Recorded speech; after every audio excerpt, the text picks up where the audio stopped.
welcome to Fantastic History. I'm Sarah. And I'm Clay.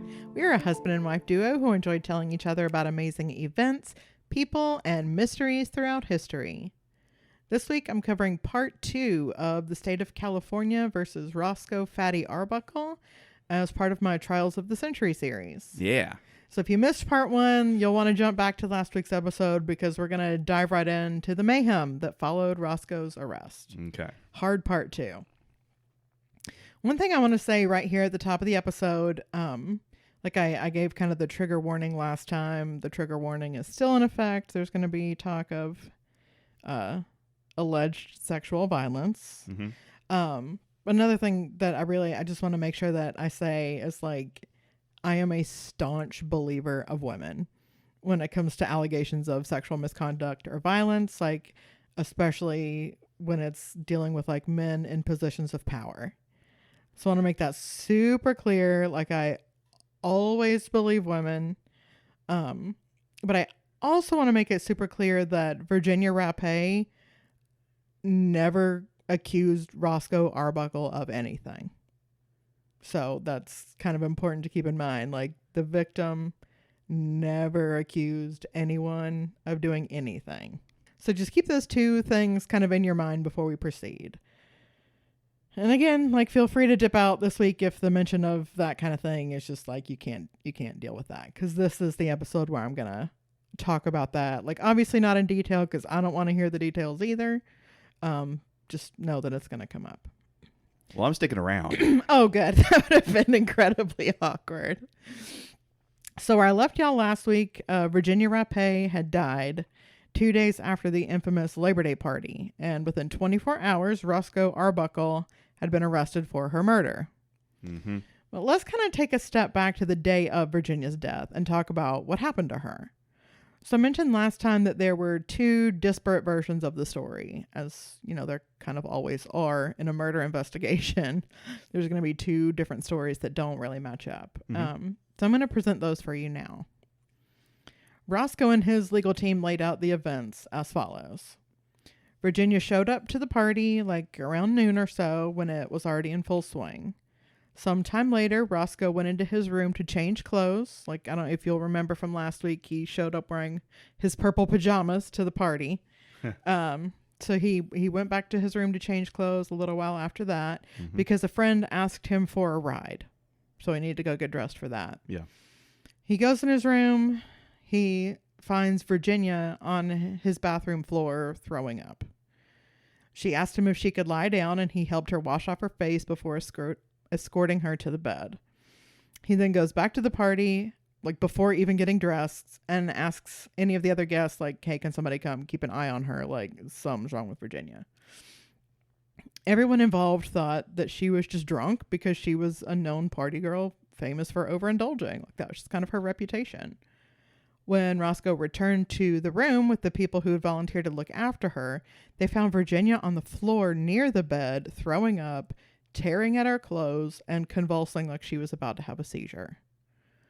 They put her in an ice bath to try to calm her down, and when that didn't work, they took her to room 1227 and called the hotel manager and a doctor. Even the doctor thought she'd had too much to drink and just needed to sleep it off, so Roscoe left to give his friend that ride, and everyone else went back to the party.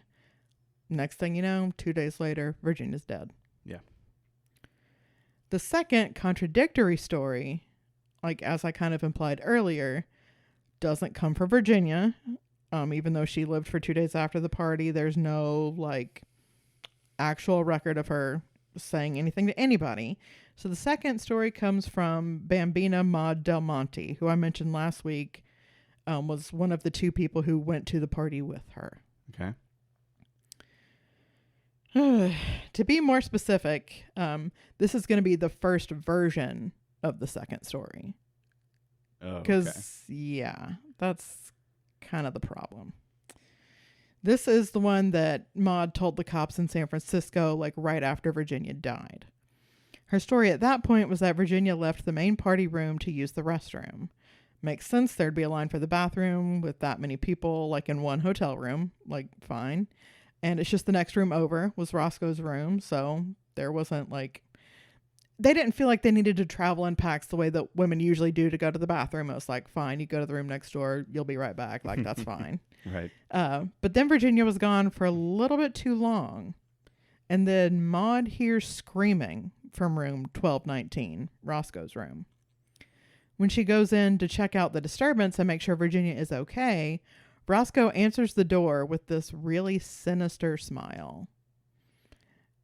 Maude looks past him into the room and sees Virginia writhing around in pain on the bed.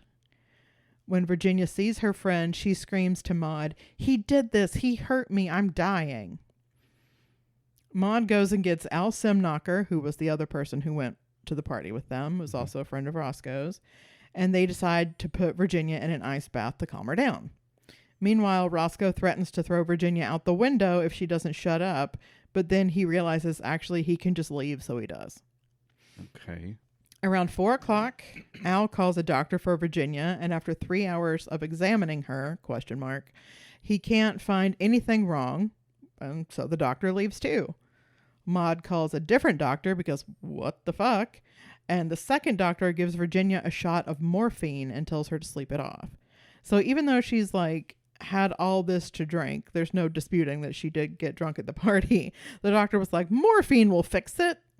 Yeah, morphine fixes everything. My God. The fact that anybody survived the 1920s is incredible. So then, the doctor comes back to check on her again sometime between 4 a.m. and 5 a.m. And at this point, he determined that she must have some kind of internal injury. He checked her bladder with a metal catheter right there in the hotel room. Yikes. And was able to pinpoint that she had a bladder rupture. Ugh. Yeah, that sounds horrible. Absolutely. So far, the two stories aren't all that different as far as like the basic beats of what happened. Yeah. Fine. Virginia goes to Roscoe's room to throw up. She ends up writhing around in pain. She's put in an ice bath and then treated by a doctor. Great. Even in Maude's story, there's really not an obvious murder angle. That's true. There's an implied assault. Right. But it doesn't seem intentional homicide. Right. No external injury at all. She's not been beaten unconscious. She's not bleeding. There's no bruises at all. Yeah. Well, according to Maude, after a couple of days of sitting at her friend's bedside, this second doctor finally tells them to go to a hospital because Virginia's not getting any better. It's at the hospital where another doctor concludes that the bladder rupture was caused by an enormous amount of external pressure. That is, by Virginia being raped by a really fat guy. Yeah. I just want to point out again that Roscoe weighed like 250. Yeah, if you go and look at his movies, which are available on like YouTube, Mm-hmm. Yeah, he's what the freak shows of the past would call the fattest man in the world, which by today's standards are like one of the skinniest people you might see in like South Carolina. Which we can say because that's where we live, by the way. I mean, like if you are listening to this in real time as we're posting it, I put pictures of him on our Instagram with part 1 last week. Yeah. And you look at him and it's like, yes, he's overweight, but like, again, to compare him to Chris Farley, he's not even as big as Chris Farley. No. And I just cannot fathom, like, your bladder is not literally a balloon where if somebody like lays on top of you, it's going to bust just because of their weight. Like, that's not. Well, we're not medical professionals. Someone in the comments may come and say there's a long history of people their bladders being ruptured after they've been stood upon or whatever. Right. But I think what you might be getting at is Roscoe was fat. Yes. And that is a murder weapon. That's certainly what Maude was getting at. Yes, that's not what I am getting at. Well, no, I'm not applying that. You definitely phrased that like I am an asshole. Seriously. I am just saying, as somebody who doesn't weigh that much less than Roscoe Arbuckle, I don't think I would murder someone by laying on top of them. What the fuck? She's solving the mystery right now. Honey, go lay down. Let's see what happens. Well, yeah, it's pretty silly. Yeah. But it's just really sad that, like, that was plausible. Like, that was enough for them to go arrest him. Yeah, I mean, I guess the equivalent of today is think of, like, the people who show up on the Learning Channel. Yeah, we talked last week, 1,000-pound sisters. A 1,000-pound person on top of someone. I don't know. Maybe that could. I don't know. I'm not a doctor. But I guess it's the same type of thing. Like, could you imagine someone so big on top of you? What horrible things could happen? Uh-huh. And as we said, Roscoe was considered very fat at his time. Right. But these days he's like slightly above average. Like, which is so bizarre. Very odd. Yeah. I blame the preservatives. I do too. Yeah. Anyway. So I want to throw in a little sidebar here about where Maude took Virginia. Okay, so she was advised to take her to a hospital at this point. Yes. Okay. The doctor, like, it's not even just about where she took her to be treated, but the specialty of the doctor who treated her. I mentioned last episode that Virginia was taken to a hospital at this point, but it wasn't a hospital. It was a sanatorium. Mm. When questioned about this choice, Maude said it was a matter of keeping the police out of it because there was a lot of alcohol involved. And lest we forget, like, prohibition is very much a thing at this point. Sure. While I can follow that logic to an extent, what I have trouble with is the fact that Maude chose Wakefield Sanatorium, which was used as a maternity ward and an abortion clinic. Mm. And that is it. I see. Uh-huh. So the doctor on record for treating Virginia in the Wakefield Sanatorium, his specialty was abortion. Okay. Also, another thing that can cause a ruptured bladder is a botched abortion. Oh. So just something to keep in mind. Right. I'm also extremely pro-choice. Please don't mistake the tone in my voice as not being that. It's the tone in my voice is like, Maude, girl, shut the fuck up. So just to clear that up, that's not... You know, gotta admit, it does sound pretty strange to be like, I was thriving around on the floor for a couple of days, almost died. Yep. Now's a good time to get that abortion. Right. Unless there was something else going on. Right. Just very odd. Yeah. Very odd. So the facility where Virginia was treated and the doctor who treated her, that's not speculation. Like, the cops got both of those names from Maude during her initial report, and all of it was properly documented and easily verified. She was taken to Wakefield. The doctor who treated her was an abortionist. Okay. Like, no disputing it.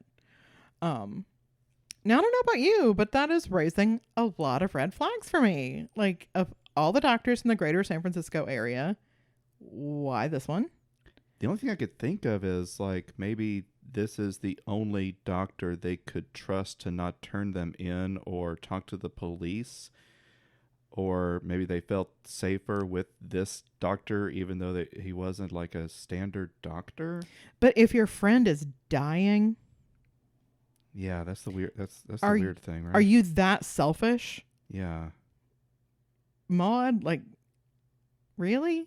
I don't know. I'm just trying to make sense of it. Yeah,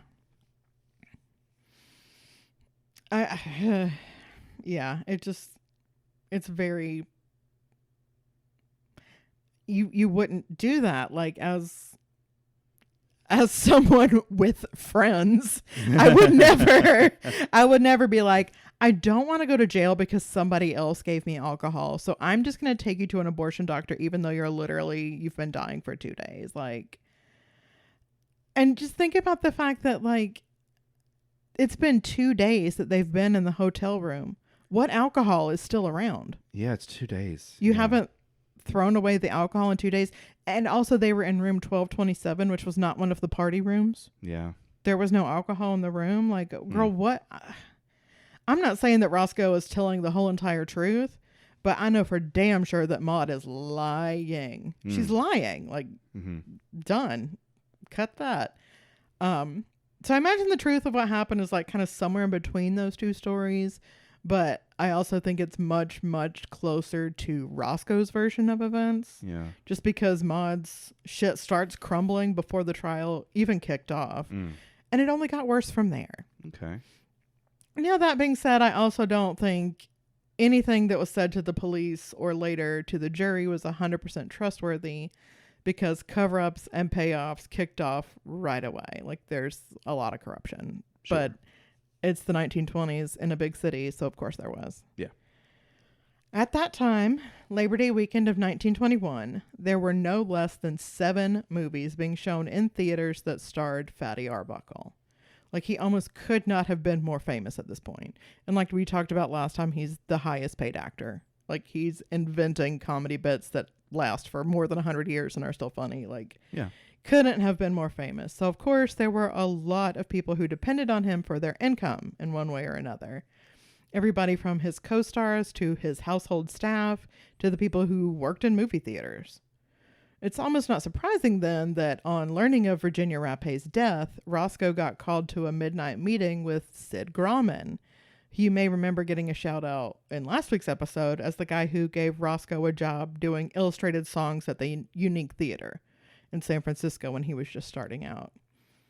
Also called into this meeting were the 2 friends of Roscoe's who helped throw the party, as well as Al Simnocker, Virginia's manager and the person who brought her to the party in the first place. As you'd expect, nobody really knows what was discussed during the meeting, but there's really no way of denying that it was a meeting about Virginia's death. Like, what else do you need to discuss on that specific day that's so secretive? A lot of people think it was everyone getting their story straight, and to me, Al's presence gives some legitimacy to that, because while his inclination may have been to take Virginia's side, he's also in the film industry. Like, I don't want to cast aspersions, but I think it would be crazy, like, to think that the most famous actor in the world, like, of course he has some sway in the industry, and he could curry favor with people who have less power, you know? Sure, yeah. The only thing we know was said in that meeting was that Roscoe's lawyer told him to keep his mouth shut with the police and the press. So there weren't statements coming from him at all. We're not denying, we're not saying anything. Right. It ended up being a good thing that they scheduled their meeting so quickly because, of course, Roscoe was arrested the very next day. Things took a severe downturn in his career right away. By the end of that first week, theaters all over the country had banned his movies. Even his pal Sid Grauman stopped showing his movies within that first week. Yeah. 11 days after his arrest, Paramount stopped paying him, get this, citing a failure to return to work. Oh. Yeah, which, like, is actually pretty rude because he was in jail. So it's not like he's just, like, at home in his little purple pajamas just vibing. Right. He's kind of arrested. Yeah. That was immediately followed by Universal writing a morality clause into all of their contracts, which basically said, if you're involved in a scandal that causes you to, quote, forfeit the respect of the public, then your contract is canceled. Man, we when did we abandon that? The following year? Chris Brown won a Grammy this year. Crazy. I mean, are you serious? Wow. Who is still buying them fucking records? Are you serious? If you listen to Chris Brown, don't listen to us. I don't need it. Now, lest we forget, this is an episode in my Trials of the Century series, and you don't make that list without an overabundance of press coverage. Gloria Swanson, another star of the era, later wrote in her autobiography, "The newspapers had proved in less than a week that the public got a much greater thrill out of watching stars fall than out of watching them shine." Yeah. Now that is still true today. That is true. Oof. I mean, I guess at least we can take comfort in the fact that like humans have always been like this. Oh, that's comforting. I wouldn't call it a comforting thing. It's not. I mean, on the surface, it's not. But at least it's not like we've fallen so far as a species that now we like to watch rich people suffer. Like, no. Yeah. That's not new. Yeah. Newspapers were really the only game in town at this point, of course.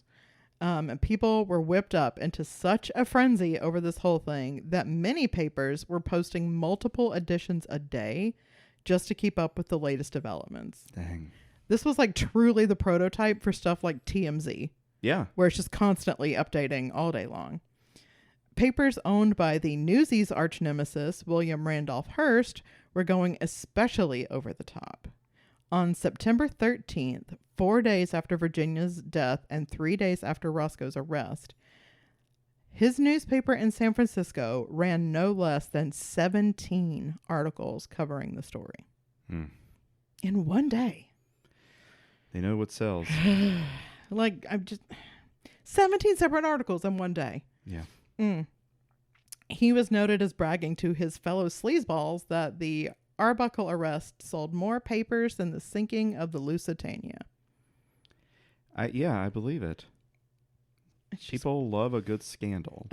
It's just gross, man. Like, there's a dead girl involved. Can we not? Yeah. And a lot of dead girls in the Lusitania sinking, I imagine, but whatever. Yeah, but were they crushed by a movie star? Nah. I mean, nobody in this story was, but that's fine. That sells papes. Oh, Lord.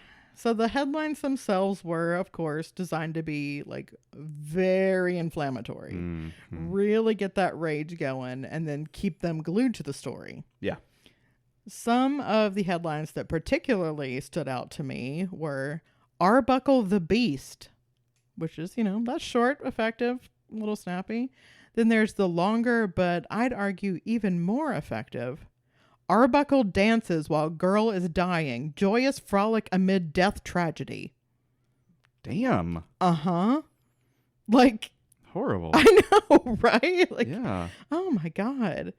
The Dayton Daily News ran pieces that said, filled up with liquor, his low bestiality asserts itself in treating a woman like a grizzly bear would a calf. Like, what does that even... like? They are presenting this. This is like a Simpsons episode where they take they don't even know what happened, but they're perceiving it as if he's just a madman, just a psychopath, just foaming at the mouth. Yeah. Yeah. One gross little mind trick that was often made, dude, this is so gross. It was often made in the accompanying articles was that they would write the victim's name in all caps simply because if you read it quickly or you're just kind of skimming, the name Virginia Rappe looks like virgin rape. Yeah. How lovely. Isn't that just nice? Mm-hmm. Doesn't get much more incendiary than that. And keep in mind, this was immediately following the arrest. This was not immediately following the trial. So when the trial actually began on November 18th, like, dude, if you thought it was popping off before. Yeah. Oh, my God. The wildest twisting of the story involves the ice bath, which you'll recall was present in both versions of the story. Right. People were going so buck wild. Dude, again, this is like so gross, and I apologize in advance. And if you need to tune out, please do. People were going so buck wild over the top cuckoo over this story that Virginia being put in an ice bath turned into Roscoe raping her with an ice cube. Oh. And that turned into Roscoe raping her with a Coke bottle. Oh. And that turned into him raping her with a champagne bottle. What? Mm-hmm. And like, that's still a very popular urban myth today. Yeah, I think I recall that, hearing that particular part of it. I've definitely heard that. Yeah. Yeah. Let me be super clear that there is no evidence and no testimony that any of that ever happened. Yeah. Just the fact of her being put in an ice bath. That's the only thing to do with ice or glass or anything like that.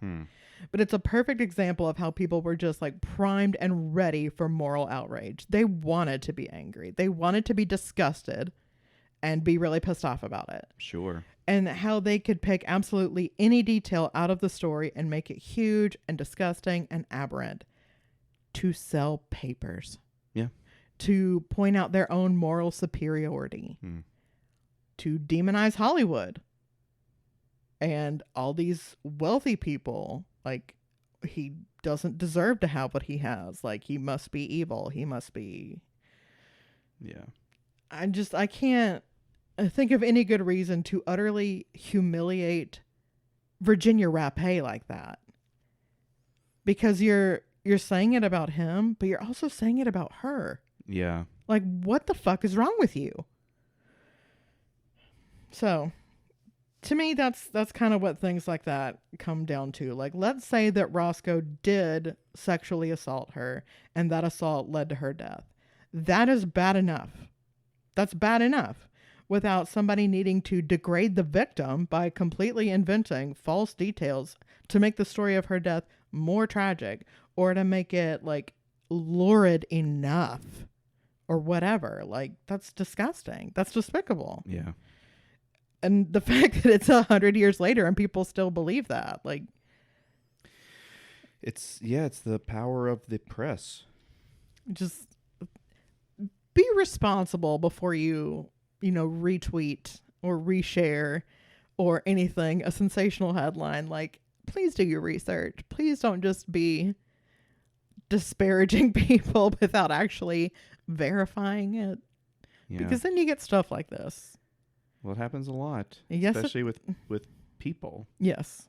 Because sometimes you want to believe the worst in people, and you'll just go with it. Yeah. Yeah.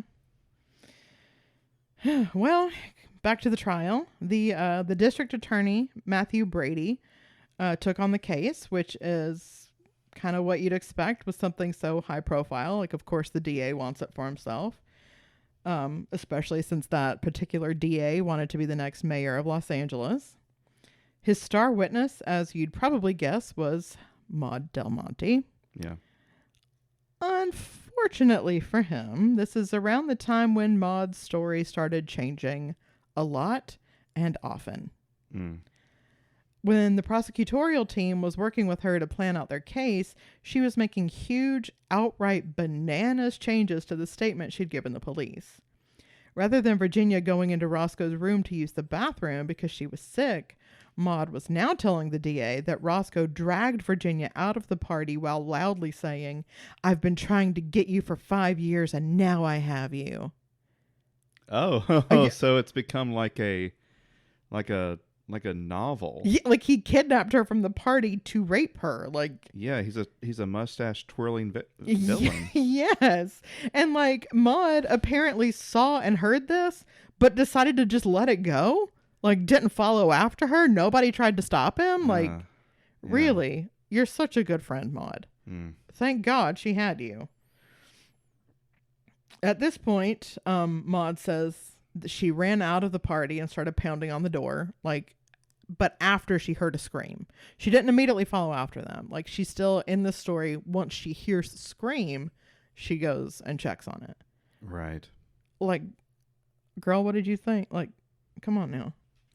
All right, so Maude runs out of the party. She starts pounding on the door after hearing the scream. Yeah. When nobody opens it, she literally kicked it down. Wow. To Virginia's rescue. Like, okay, girl, that sounds true. This is like This is like a movie. Yeah, she had some time to like work on a second draft of the script, and she's like, I'm gonna really like, I'm kicking that door off the hinges, girl. I'm gonna be the hero.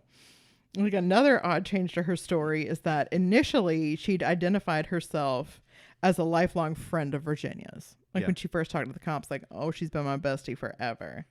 However, she told the DA's people that she'd actually just met Virginia a couple of days before the party. Like, baby girl is all over the map. Yeah, that's not really holding up. No. Like, you're changing parts of the story that don't even affect the case or the outcome at all. Like, no. You're just a liar. Like, what the hell? Maude's credibility took a fatal blow at the coroner's inquest when she was questioned about her activities during the party, and she admitted she'd had 8 or 10 whiskeys in the span of 3 hours. That's a bit of whiskey. She was schmammered. Yeah. But she kicked that door down, girl. Okay. Whiskey power. But it gets even worse. It also came to light at the inquest that Maude was a career criminal known to authorities as Madam Black, the famous extortionist. She's the villain. Uh-huh. Her previous MO... Okay, now. Just... Yeah. Maude's MO was hiring women to attend the parties of wealthy men, then turn around and accuse those men of rape and blackmail them for hush money. Ah. I'm going to say that again. I'm going to phrase it a little bit differently.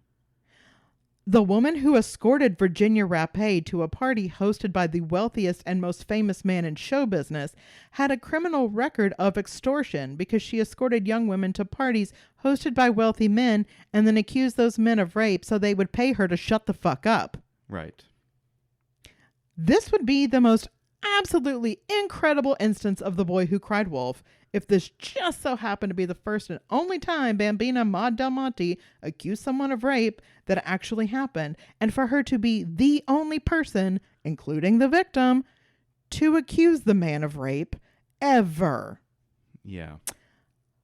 Oh, but that's not quite damning enough, because no sooner did this little piece of information come out, but the defense uncovered a telegraph Maude sent to 2 different attorneys that read, and I quote, "We have Roscoe Arbuckle in a hole here, chance to make some money out of him."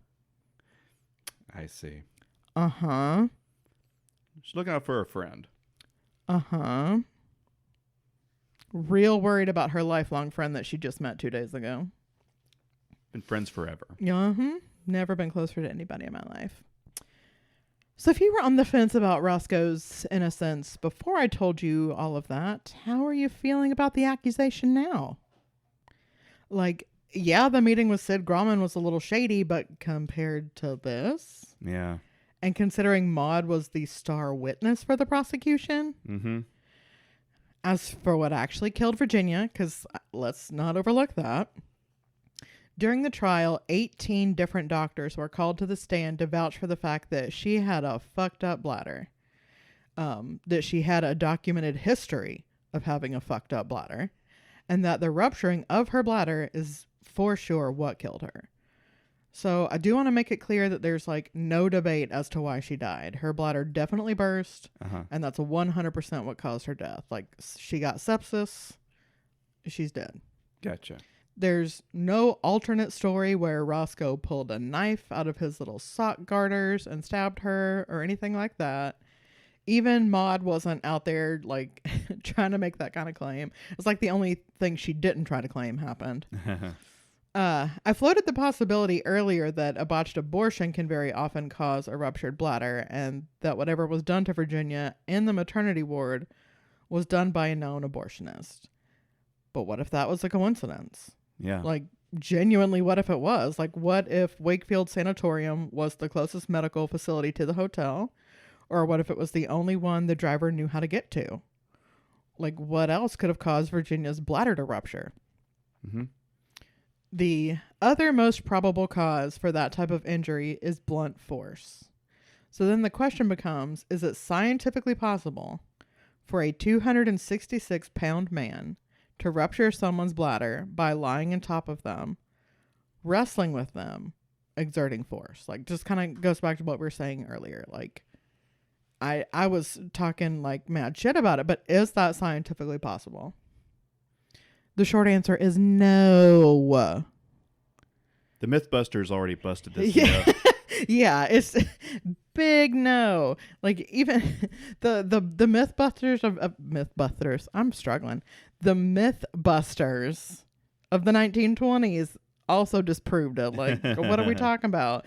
The type of blunt force needed to rupture a bladder, even in someone with documented bladder issues like Virginia had, is going to come from something like a car crash or a fall from a building or something like that. Right. Like, it's not something that another person can just do to someone. Okay. It's just physically not possible. With the star witness unable to testify because she had all the credibility of like the literal devil, and several doctors confirming Virginia's cause of death, you would think this was like be a pretty quick trial and Roscoe would be sent home at the end of the week, right? Well, if we're following a logic here. Sure. Right. Because of course that's not what happened. Right. Like, we wouldn't be talking about it if it was. Yeah. And that all comes back to the press coverage.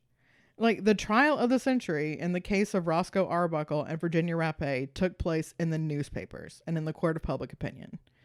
At the end of the trial, the jury ended up hopelessly deadlocked at 10-2 in favor of acquitting Roscoe.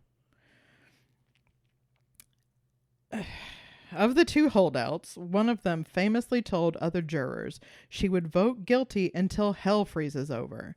Not because of the testimony, but because of all the things she'd heard and read outside the courtroom. Right. The second trial picked up in January. A key difference in this one was that Roscoe didn't testify in his own defense. Like, he did the first time, got up on stage, gave his side of things, and like, that was that. And of course, that's going to sway the jury to see the most famous person in the world, like, tearfully saying he didn't do this. He's not this kind of person. He was exhausted at this point and couldn't bring himself to do it. Like, this jury also deadlocked, but this time it was 9-3 in favor of conviction. Oh. The third and final trial was held in March. And this time the judge allowed the defense to call in people who had known Virginia, not random crackheads like Maude or folks who had been at the party, but like actual character witnesses. Yeah. They all testified to the bladder issues Virginia had in the past and that she drank heavily, and that always exacerbated the issues with her bladder. Like, that always made her much more sensitive. One of these character witnesses, a true icon, called Maude out as being the complaining witness that never witnessed. On April 12th, 1922, after only 5 minutes of deliberation, the jury came back with the unanimous verdict. It wouldn't have even taken them that long except that they sat down and wrote a letter to Roscoe. The letter reads as follows. Acquittal is not enough for Roscoe Arbuckle. We feel that a great injustice has been done to him. There was not the slightest proof adduced to connect him in any way with the commission of a crime. He was manly throughout the case and told a straightforward story which we all believe. We wish him success and hope that the American people will take the judgment of 14 men and women that Roscoe Arbuckle is entirely innocent and free from all blame. We, the jury, find the defendant not guilty. Good. Yeah. Sadly, tragically, though not surprisingly, Roscoe's career never recovered. Yeah. Paramount put some feelers out by screening the movies of his that they'd pulled from theaters when Virginia died, but it was too little too late. People just weren't going for it. I mean, you can't really read 17 articles in one day about some rich white guy raping a woman with a champagne bottle at a Hollywood orgy without that leaving some funk behind. Yeah. Like, that's always going to be in the back of your mind. Right. It didn't help matters that this was around the time when the infamous William H. Hayes rolled into town, and the Hayes Code laid the smackdown on fun. Yeah. You covered this before, right? The Hays Code? Yeah, I think it was in the Great Panics. I was thinking that too. Yeah. Not really a very class act, that guy. Kind of a piece of shit. Yeah. So, Roscoe kept a relatively low profile for a while. In the late 1920s, he purchased a nightclub in Culver City called the Plantation Cafe. It did pretty well for a while as a hangout for other celebrities, but then the stock market crashed. Yeah. Which, that was bad news for pretty much every business and every person. Yeah. And the club went under, just bankrupted. Sure. After that, Roscoe worked as a behind-the-scenes guy on movies with Charlie Chaplin and Buster Keaton, his two buddies who had continued to speak out about Roscoe's innocence even when movie studios were threatening to immediately fire anyone who spoke to the press in Roscoe's favor. They didn't care. They did it anyway. Yeah, well, it's hard to fire freaking Buster Keaton and Charlie Chaplin. I mean, come on. Well, Charlie Chaplin did eventually get kind of run out of town, but it's hard. Oh, it was definitely hard. Yeah. I mean, it wasn't very effective. We're still talking about him. We own some of his movies. Yeah. Come on now. So when he's doing all this behind the scenes stuff, he worked under the name William Goodrich, which was his father's first and middle name.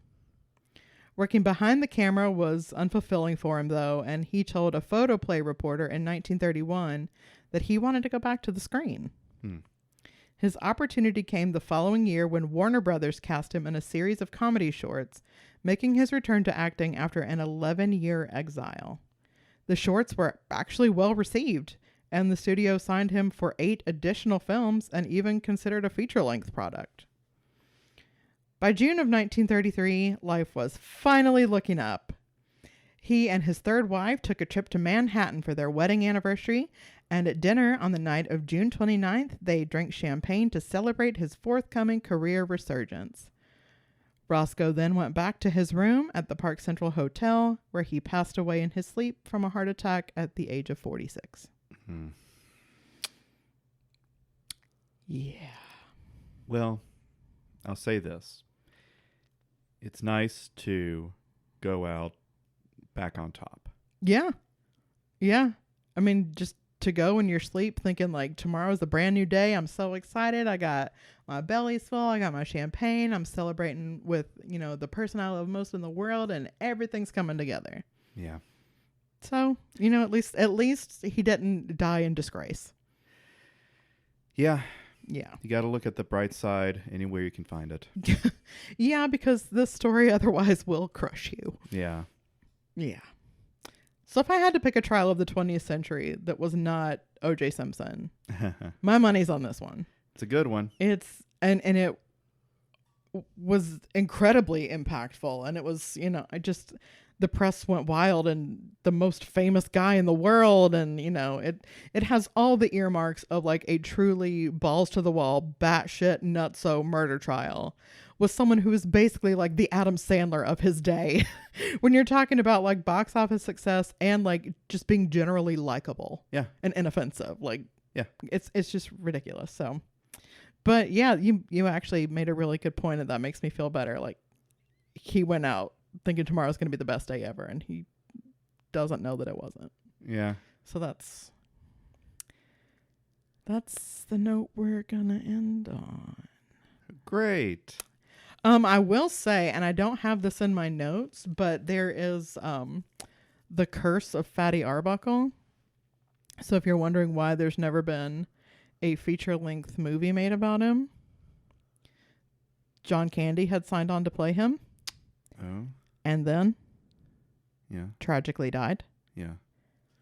So they tried it again in the late 90s and signed Chris Farley. Oh, no. Oh, yeah. And guess what? They haven't tried it again. Uh-huh. Well. Yeah. Third time's the charm. Gosh, I hope they don't hire Kevin James. they'll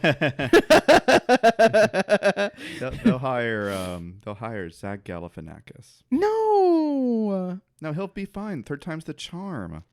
It's not a Death Note. Okay, then I take back what I said about Kevin James. It's not like Hollywood's like, okay, who's next? Who are we gonna hire to be? Let's bring Harvey Weinstein out of jail. See how he does it. Oh, he died. You just write the name on the contract, and 7 days later they die. It's exactly like Death Note. You're right. Yeah. Oh my God. Well, you know what? Thanks for tuning in, spending some time with us today. Oh God. Hopefully you learned something interesting. And if you did, please take a second to rate, review, and subscribe on whatever podcast platform you use. Check us out on Instagram and Threads. We are at Fantastic HPod on both. TikTok is back. Yeah, that didn't take long. No, it didn't. So like with an asterisk, we're on TikTok at Fantastic History Podcast. YouTube as well under the same name. You can also shoot us a message at fantastichistorypod@gmail.com if you know of any amazing events, people, and mysteries throughout history that you'd like us to cover on the show, or if you just want to say hi. Is that everything? That's it. All right. Well, until next time.